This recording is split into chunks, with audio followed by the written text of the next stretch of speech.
Hello മക്കളെ, നമ്മളിന്ന് study ടൈമിൽ എടുക്കുന്നത് 4ാം ക്ലാസ്സിൻ്റെ EVSൽ first chapter organisms and surroundings. അതിൽ പേജ് നമ്പർ 18 മുതലാണ് കേട്ടോ.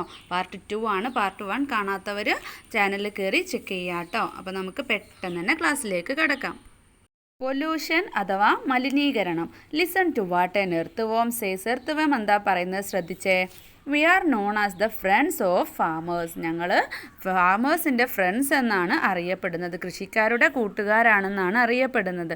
Now we cannot live in the soil due to pollution. പക്ഷേ എന്താണ്, ഞങ്ങൾക്കിപ്പോൾ മണ്ണിൽ താമസിക്കാൻ പറ്റുന്നില്ല. എന്തുകൊണ്ട്? പൊല്യൂഷൻ കാരണം. Have you read what the earthworm said? മണ്ണിര പറഞ്ഞത് മക്കൾ വായിച്ചല്ലോ അല്ലേ? എന്തിനെക്കുറിച്ചാണ് പറയുന്നത്? വേസ്റ്റിനെ കുറിച്ചാണ് അല്ലേ? What are the waste materials found in your home and surroundings? നിങ്ങളുടെ വീട്ടിലും പരിസര പ്രദേശങ്ങളിലും കാണുന്ന മാലിന്യങ്ങൾ എന്തെല്ലാം? പ്ലാസ്റ്റിക്, അതുപോലെ തന്നെ കുപ്പി, ചിലപ്പോൾ തുണികൾ, അങ്ങനെ ഒരുപാട് വേസ്റ്റുകൾ ഉണ്ട് അല്ലേ? Find out the waste management process in your school. Prepare a project and present it to your class. ഇത് നിങ്ങൾ ടീച്ചറുടെ സഹായത്തോടു കൂടെ ക്ലാസ്സിൽ ചെയ്യേണ്ട ഒരു പ്രവർത്തനമാണ്. സ്കൂളിലെ മാലിന്യ നിർമ്മാർജ്ജനം എങ്ങനെയാണെന്ന് കണ്ടെത്തിയിട്ടൊരു പ്രോജക്റ്റ് റിപ്പോർട്ട് തയ്യാറാക്കാനാണ്. Observe the pictures. ഇവിടെ 2 പിക്ചേഴ്സ് തന്നിട്ടുണ്ട് അല്ലേ? നോക്കിക്കേ. ഫസ്റ്റ് വൺ എന്താണ്? കീടനാശിനി തളിക്കുന്ന ചിത്രമാണ് അല്ലേ? അതുപോലെ തന്നെ സെക്കൻഡ് വൺ വേസ്റ്റ്, അതുപോലെ അതിൽ പ്ലാസ്റ്റിക് കുപ്പികളും വേസ്റ്റും എല്ലാം കൂടെ കൂട്ടിയിട്ടിരിക്കുന്ന ഒരു ചിത്രമാണ്. Is drawing of waste to the surroundings harmful to habitats? ഉണ്ടല്ലേ, ഹാബിറ്റേറ്റിന് ദോഷമാണ്. അപ്പോൾ നമ്മൾ മാലിന്യങ്ങളൊന്നും ചുറ്റുപാടിലേക്ക് വലിച്ചെറിയരുത്. അത് നമ്മുടെ ആവാസ വ്യവസ്ഥയ്ക്ക് തന്നെ പ്രതികൂലമായിട്ട് ബാധിക്കും. Discuss and write about those activities which pollute the soil. മണ്ണ് മലിനമാക്കുന്ന മറ്റ് ആക്ടിവിറ്റീസ് എന്തൊക്കെയാണെന്ന് എഴുതാനാണ്. ഫസ്റ്റ് വൺ ഇവിടെ തന്നിട്ടുണ്ട്. Excessive use of pesticides in farm. കൃഷിയിടങ്ങളിൽ അമിതമായി കീടനാശിനി ഉപയോഗിക്കുന്നത്. പിന്നെ excessive use of chemical fertilizers, അമിതമായിട്ടുള്ള രാസവള പ്രയോഗം. പിന്നെ എന്തെഴുതാം? ഇൻഡസ്ട്രിയൽ ആക്ടിവിറ്റീസ്, ഫാക്ടറിയിൽ നിന്നുള്ള വേസ്റ്റ് എല്ലാം. അതുപോലെ ഇംപ്രോപ്പർ വേസ്റ്റ് മാനേജ്മെൻറ്റ്. പിന്നെ നമുക്ക് മൈനിങ് എഴുതാം, അതായത് ഖനനം. ഇനി ഇതുപോലെ താഴെ നോക്കിക്കേ. Observe the pictures and find out the situations of air pollution. അപ്പോൾ ഇവിടെ എയർ പൊല്യൂഷന് കാരണമാകുന്ന കുറച്ച് സിറ്റുവേഷൻസ് ആണ് പിക്ചറൈസ് ചെയ്തിട്ടുള്ളത്. ഫസ്റ്റ് കെമിക്കൽ യൂസാണ്, പിന്നെ ഫാക്ടറിയിലെ പ്രൊഡക്ഷൻ, അതുപോലെ തന്നെ കാട്ടുതീയാണ് അല്ലേ? അപ്പോൾ ഇതൊക്കെ എന്താണ്? എയർ പൊല്യൂഷന് കാരണമാകുന്നു. ഫാക്ടറിയിൽ നിന്നും പുറന്തള്ളുന്ന പുക എയർ പൊല്യൂഷന് കാരണമാകുന്നുണ്ട്. അല്ലാതെ നമ്മൾ കത്തിച്ച് ഒഴിവാക്കുന്ന പുകകളും എന്താണ്? എയർ മലിനീകരണത്തിന്, എയർ പൊല്യൂഷന് കാരണമാണ്.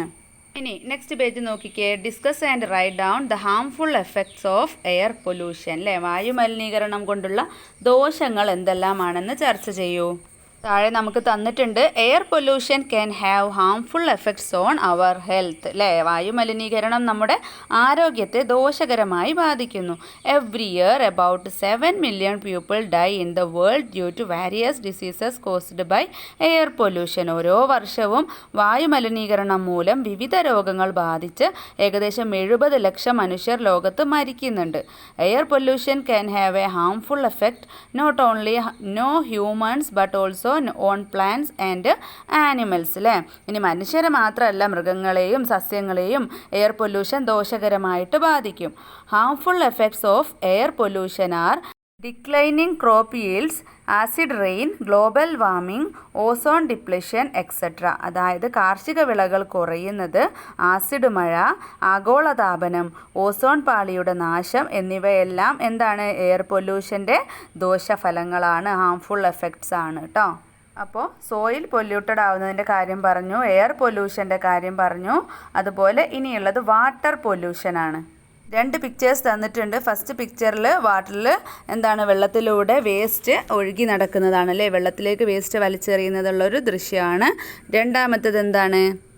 കീടനാശിനികൾ അല്ലെ, ഫാക്ടറി വേസ്റ്റൊക്കെ വെള്ളത്തിലേക്ക് ഒഴുക്കി വിടുന്നതാണല്ലേ. In which circumstance does water get polluted?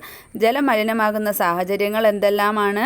How does water pollution effect living things and humans? ജലം മലിനമാകുന്നത് ജീവികളെയും മനുഷ്യരെയും എങ്ങനെയെല്ലാം ബാധിക്കും? താഴെ നോക്കിക്കേ. Water becomes polluted due to the presence of various chemicals and organic substances. വിവിധ രാസജൈവ പദാർത്ഥങ്ങളുടെ സാന്നിധ്യം മൂലം ജലം മലിനമാകുന്നുണ്ട്. Polluted water causes various health issues and diseases. അല്ലേ, മലിനജലം വിവിധ ആരോഗ്യ പ്രശ്നങ്ങളും രോഗങ്ങളും ഉണ്ടാക്കുന്നു. Waste from factories and houses, plastic waste, pesticides, other chemicals, petroleum, etc.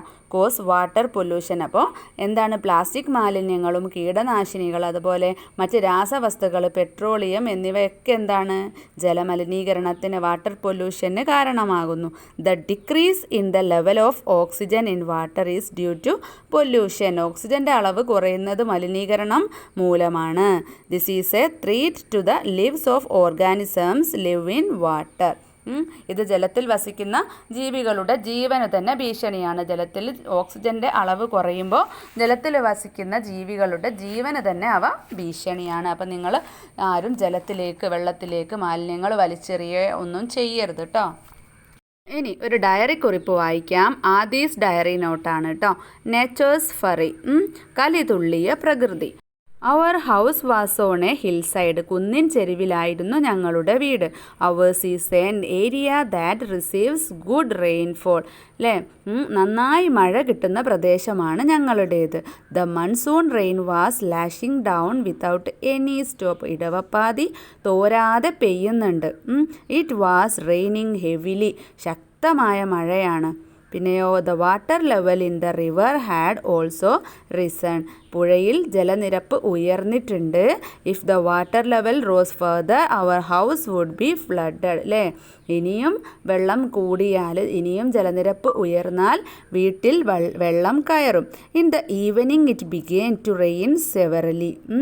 മഴ എന്താണ്, സന്ധ്യയായപ്പോൾ തീവ്രമായ മഴ തുടങ്ങി.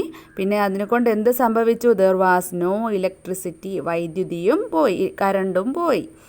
V were afraid of what would happen if the rain continued. അല്ലേ, ഇനിയും മഴ ഇങ്ങനെ പെയ്താൽ നമ്മൾ എന്ത് സംഭവിക്കും എന്നുള്ളൊരു ഭയം ഞങ്ങൾക്കുണ്ടായിരുന്നു. We were paying attention to the danger warnings. അപകട മുന്നറിയിപ്പുകൾ ഞങ്ങൾ ശ്രദ്ധിക്കുന്നുണ്ടായിരുന്നു. We noticed that the pets in the houses were disturbed and making unusual noise. വീട്ടിലെ വളർത്തുമൃഗങ്ങൾ അസ്വസ്ഥരായി ശബ്ദമുണ്ടാക്കുന്നത് ശ്രദ്ധയിൽപ്പെട്ടു. Realizing the danger, my parents took us to a relative's house a short distance away from ours. അല്ലേ, അപ്പോൾ അപകടം മനസ്സിലാക്കിയിട്ട് അച്ഛനും അമ്മയും ഞങ്ങളെ അല്പം ദൂരെയുള്ള ബന്ധുവിൻ്റെ വീട്ടിലേക്ക് കൊണ്ടുപോയി. The rain did not stop. അല്ലേ, മഴയ്ക്കൊരു കുറവുമില്ല, ഒരു ശമനവുമില്ല. We fell asleep. ഞങ്ങൾ ഉറക്കത്തിലായി. It was in the early morning that we heard the shocking news. അല്ലേ, പുലർച്ചെയാണ് ഞെട്ടിപ്പിക്കുന്ന ആ വാർത്ത ഞങ്ങൾ കേട്ടത്. എന്താണത്? Many people died in landslide. അല്ലേ, ഉരുൾപൊട്ടലിൽ നിരവധി പേർ മരണപ്പെട്ടു. The destructive power of that huge natural disaster washed away our house, school, some friends, relatives and the entire village. അല്ലേ, അപ്പം എന്തൊക്കെ സംഭവിച്ചു? ആ വലിയ പ്രകൃതി ദുരന്തത്തിൻ്റെ സംഹാര ശക്തിയിൽ ഞങ്ങളുടെ വീടും വിദ്യാലയവും കുറേ കൂട്ടുകാരും ബന്ധുക്കളും ഒരു ഗ്രാമം തന്നെയും പൂർണ്ണമായും ഇല്ലാതായി. അപ്പം നമ്മൾ വയനാട്ടിലെ പ്രശ്നമൊക്കെ കേട്ടിട്ടുണ്ട് അല്ലേ. അപ്പം അതുപോലെ ആ ഒരു നടന്ന സംഭവമൊക്കെ ഒരു ഡയറി ആക്കിയിട്ട് എഴുതിയതാണ് കേട്ടോ. അപ്പോൾ ഒരു നേരം വെളുക്കുന്ന സമയമാകുമ്പോഴേക്കും എന്ത് സംഭവിച്ചു? നമ്മൾ നിന്ന സ്ഥലമോ അല്ലെങ്കിൽ നമ്മുടെ വീട് നിന്ന സ്ഥലം ഏതാണെന്ന് പോലും തിരിച്ചറിയാൻ പറ്റാത്ത രീതിയിൽ ആ സ്ഥലം തന്നെ ഇല്ലാതായി പോയില്ലേ. അപ്പോൾ അതിൽ നമ്മളെ കൂട്ടുകാരും അവിടുന്ന് താമസം മാറാതിരുന്ന ആളുകളൊക്കെ എന്താണ് ആ ഒരു പ്രകൃതി ദുരന്തത്തിൽപ്പെട്ട് മരിച്ചു പോയിട്ടുണ്ട് അല്ലേ. അപ്പോൾ പ്രകൃതി ദുരന്തത്തിന് 2 പിക്ചേഴ്സ് ഇവിടെ കൊടുത്തിട്ടുണ്ട്. Have you read Aadi's diary? ആദിയുടെ ഡയറി വായിച്ചല്ലോ. Natural disasters occur in various parts of the world. പ്രകൃതി ദുരന്തങ്ങൾ ലോകത്തിൻ്റെ പല ഭാഗത്തും ഉണ്ടാവാറില്ലേ? ഉണ്ട് അല്ലേ. Which all natural disasters do you know? Find and write them down. അല്ലേ, അപ്പം നിങ്ങൾക്കറിയാവുന്ന പ്രകൃതി ദുരന്തങ്ങളുടെ പേരുകൾ താഴെ എഴുതുക. ഇവിടെ ലാൻഡ് സ്ലൈഡ് അതായത് ഉരുൾപൊട്ടൽ, എർത്ത് ക്വേക്ക് അതായത് ഭൂകമ്പം, ഫോറസ്റ്റ് ഫയർ അതായത് കാട്ടുതീ, ഇത്രയും തന്നിട്ടുണ്ട്. ഇനി മക്കൾക്ക് ഏതൊക്കെ അറിയാം?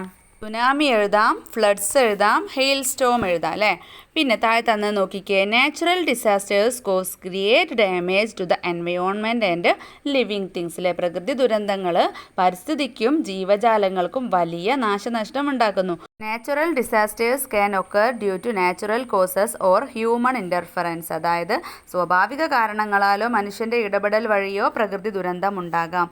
അതായത് തന്നാലെ തന്നെ പ്രകൃതി ദുരന്തങ്ങൾ ഉണ്ടാകുന്നതിന് നമുക്കൊന്നും ചെയ്യാൻ കഴിയില്ല. പക്ഷേ നമ്മൾ മനുഷ്യരുടെ ചില ഇടപെടലുകൾ മൂലം മണൽ വാരുക, കുന്നിടിക്കുക, അതുപോലുള്ളതൊക്കെ ചെയ്യുമ്പോൾ മരങ്ങളൊക്കെ വെട്ടിക്കളയുക, പിന്നെ വയൽ നികത്തുക, ഇതൊക്കെ ചെയ്യുന്ന സമയത്ത് പ്രകൃതി ദുരന്തങ്ങൾക്ക് ചാൻസ് കൂടുതലാണ്. ഇനി ഒബ്സർവ് ദ കൊളാഷ്. അപ്പോൾ ഇവിടുത്തെ കൊളാഷ് ഒന്ന് നോക്കിക്കേ. Red alert in Kannur and Kozhikode. Central meteorological department warns possibility of severe rains in Kerala. അല്ലേ, കണ്ണൂരിലും കോഴിക്കോടും റെഡ് അലേർട്ട്, കേരളത്തിൽ അതിതീവ്ര മഴയ്ക്ക് സാധ്യതയെന്ന് കേന്ദ്ര കാലാവസ്ഥാ വകുപ്പ്. അടുത്ത പിക്ചറിലോ rain, red alert in Wayanad, orange in 8 districts, yellow in 2 district. അല്ലേ, മഴ വയനാട്ടിൽ റെഡ് അലേർട്ടാണ്, 8 ജില്ലകൾക്ക് ഓറഞ്ച് അലേർട്ട്, പിന്നെ 2 ജില്ലകൾക്ക് യെല്ലോ അലേർട്ടും ആണെന്ന്. ഇനി താഴെ നോക്കിക്കേ, റെയിൻ വിൽ ബിക്കം സിവിയർ. അല്ലേ, മഴ കനക്കും. റെഡ് അലേർട്ട് എത്ര ജില്ലകൾക്കാണ്? Four 3 district. അല്ലേ. ഇനി താഴെ ക്വസ്റ്റ്യൻ നോക്കിക്കേ, what are these warnings about? ഈ മുന്നറിയിപ്പുകൾ എന്തിനെ കുറിച്ചുള്ളതാണ്? മഴ കനക്കും എന്നുള്ളതിനെ കുറിച്ചിട്ടാണ്. അല്ലേ, മഴ കനത്താൽ വെള്ളപ്പൊക്കം ഉണ്ടാവാനൊക്കെ ചാൻസ് ഉണ്ട് എന്നുള്ളതിനെ കുറിച്ചിട്ടുള്ളതാണ്. What precaution should be taken if a flood warning is received? വെള്ളപ്പൊക്ക മുന്നറിയിപ്പ് ലഭിച്ചാൽ എന്തെല്ലാം മുൻകരുതലുകൾ സ്വീകരിക്കണം? Discuss with your friends and present your suggestions. നിങ്ങളുടെ കൂട്ടുകാരുമായിട്ട് ചർച്ച ചെയ്ത് സജഷൻസ് പറയാനാണ്. അപ്പം നമ്മൾ ഒരു സ്ഥലത്ത് വെള്ളപ്പൊക്കം ഉണ്ട് എന്ന് പറഞ്ഞാൽ അവിടെ നിന്നും സ്ഥലം മാറണില്ല. വെള്ളപ്പൊക്കത്തിന് സാധ്യത എന്ന് പറയുകയാണെങ്കിൽ നമ്മൾ അങ്ങനെ വെള്ളപ്പൊക്കത്തിന് സാധ്യത ഇല്ലാത്ത നമ്മുടെ കൂട്ടുകാരുടെയോ കുടുംബക്കാരുടെയോ അങ്ങനെയല്ലേ സ്കൂളുകൾ അങ്ങനെയൊക്കെയുള്ള സ്ഥലങ്ങളിലേക്ക് മാറണമല്ലേ. അതൊക്കെ നമ്മൾ കഴിഞ്ഞ വർഷം കേട്ടിട്ടുള്ളതാണ്. അല്ലേ. അങ്ങനെ നമുക്ക് വാർണിങ്സ് കിട്ടുമ്പോൾ നമ്മൾ അതിനനുസരിച്ച് ചെയ്യുകയാണെങ്കിൽ നമുക്ക് കുറേ അപകടം വരുന്നത് ഒഴിവാക്കാം. അല്ലേ, മരണങ്ങൾ ഒഴിവാക്കാം. ചിലരെന്താണ് അവിടുന്ന് മാറി താമസിക്കാതെ അവിടെ തന്നെ നിൽക്കും. അത് അവരെയും പറഞ്ഞിട്ട് കാര്യമില്ല. അല്ലേ, പെട്ടെന്ന് ഇട്ടച്ച് പോരാനുള്ളൊരു വിഷമം. പക്ഷേ നമ്മുടെ ജീവനല്ലേ വലുത്. അത് വിചാരിച്ച് നമ്മൾ അങ്ങനെ ഒരു മുന്നറിയിപ്പ് കിട്ടുമ്പോൾ എന്തായാലും മാറണം. There are systems to give warnings about natural disasters. അല്ലേ, പ്രകൃതി ദുരന്തങ്ങളെക്കുറിച്ച് മുന്നറിയിപ്പുകൾ നൽകാൻ ഇപ്പോൾ സംവിധാനങ്ങൾ നിലവിലുണ്ട്. If precautions are taken based on these warnings, it is possible to provide protection to life and environment. ഈ മുന്നറിയിപ്പുകളുടെ അടിസ്ഥാനത്തിൽ മുൻകരുതലുകൾ എടുത്താൽ ജീവനും പരിസ്ഥിതിക്കും സംരക്ഷണം നൽകാൻ കഴിയും. നമ്മളിപ്പം പറഞ്ഞു തന്നെ. ഇനി പ്രൊട്ടക്ഷൻ ഓഫ് എക്കോസിസ്റ്റത്തിൻ്റെ സംരക്ഷണം.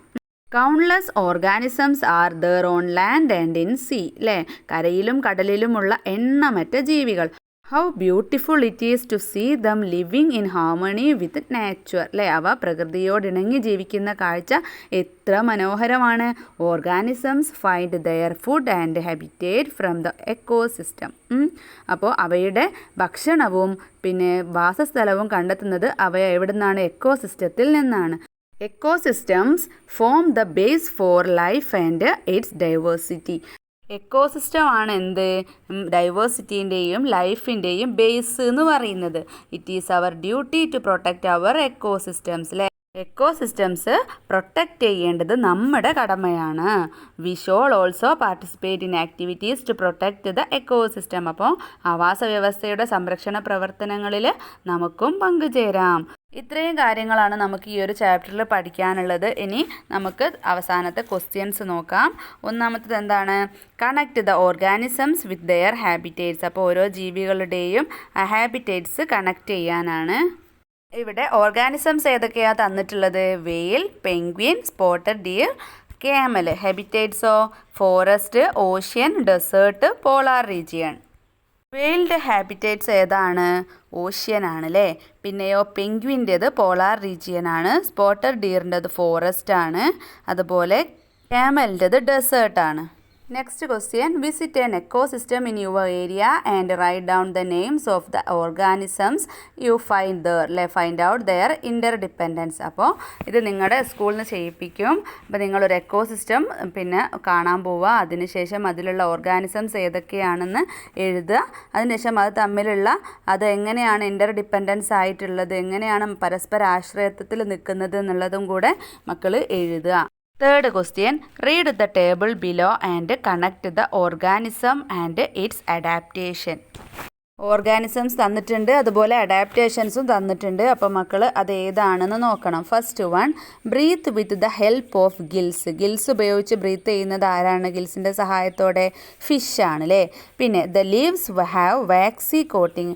ഇലകൾക്ക് വാക്സി കോട്ടിങ് ഉണ്ട്, മെഴുകിൻ്റെ ഒരു കോട്ടിങ് ഉണ്ട് എന്നുള്ളത് ആരുതാ? അത് വാട്ടർ ലില്ലിയുടേതാണ്. പിന്നെ ബ്രീത്ത് ത്രൂ ദ സ്കിന്നിലൂടെ ശ്വസിക്കുന്നത് ആരാണ്? ഫ്രോഗാണ്. സ്റ്റോർ വാട്ടർ ഇൻ ദ സ്റ്റെമ്മിൽ വെള്ളം സ്റ്റോർ ചെയ്യാൻ കഴിയുന്നത് കാക്ടസ് ആണ്. പിന്നെ possess flat feet that do not sink in sand. Flat ആയിട്ടുള്ള ഫീറ്റ് ആയതുകൊണ്ട് തന്നെ അവ മണ്ണിൽ താഴ്ന്നു പോവാതിരിക്കാൻ വേണ്ടിയിട്ട് അവയെ സഹായിക്കുന്ന ആരാണ്? ക്യാമലാണ് അല്ലേ. ഇനി എക്സ്റ്റെൻഡഡ് ആക്ടിവിറ്റീസ്. ഫസ്റ്റ് എന്താണ്? ഡാറ്റ കളക്ഷൻ ഫോർമാറ്റ് ആണ്. അപ്പോൾ ആദ്യം നിങ്ങൾ നിങ്ങളുടെ ഒരു type of waste, method of disposal, ഓരോ 5 വീടുകളിൽ നിങ്ങൾ ചെയ്യണം. അപ്പോൾ നിങ്ങൾ ടിക്ക് ഇട്ടാൽ മതി. അപ്പോൾ ഫസ്റ്റ് ഓർഗാനിക് വേസ്റ്റ് അതെന്താ ചെയ്യുന്നത്? ബെറി ഇൻ യാർഡാണോ, ഇൻ ദ യാർഡാണോ, അത് മുറ്റത്ത് കുഴിച്ചിടുകയാണോ, അല്ലെങ്കിൽ ത്രോ ഓൺ ദ റോഡിൽ വലിച്ചെറിയാണോ, അല്ലെങ്കിൽ പുട്ടിന് പൈപ്പ് കമ്പോസ്റ്റ് അല്ലേ, ഒരു പൈപ്പ് കമ്പോസ്റ്റിൽ ഇടുകയാണോ, അല്ലെങ്കിൽ പിന്നെ പുട്ടിനെ കമ്പോസ്റ്റ് പിറ്റ് ഒരു കുഴിയിലിടുകയാണോ, അല്ലെങ്കിൽ പുട്ടിനെ ബയോബിനിലിടുകയാണോ, പുട്ടിനെ ബയോഗ്യാസ് പ്ലാന്റിൽ ഇടുകയാണോ, ഗിവ് ടു ആനിമൽസ് മൃഗങ്ങൾക്ക് കൊടുക്കുകയാണോ, എനി അതർ വേസ്റ്റ് വേറെ എന്തെങ്കിലും ആണോ ചെയ്യുന്നത്? നിങ്ങൾ ഓർഗാനിക് വേസ്റ്റ് എന്നുള്ളിടത്ത് ടിക്ക് ഇടുക. പിന്നെ പ്ലാസ്റ്റിക് വേസ്റ്റ് ഗിവ് ടു ഹരിതകർമ്മസേനയ്ക്ക് കൊടുക്കുകയാണെങ്കിൽ അവിടെ ടിക്കിടുക.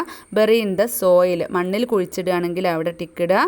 യൂസ് ഫോർ പ്ലാന്റിങ് സാപ്ലിങ്സ്, തൈകളൊക്കെ നടുന്നതിന് എടുക്കുകയാണെങ്കിൽ അവിടെ ടിക്കിടുക.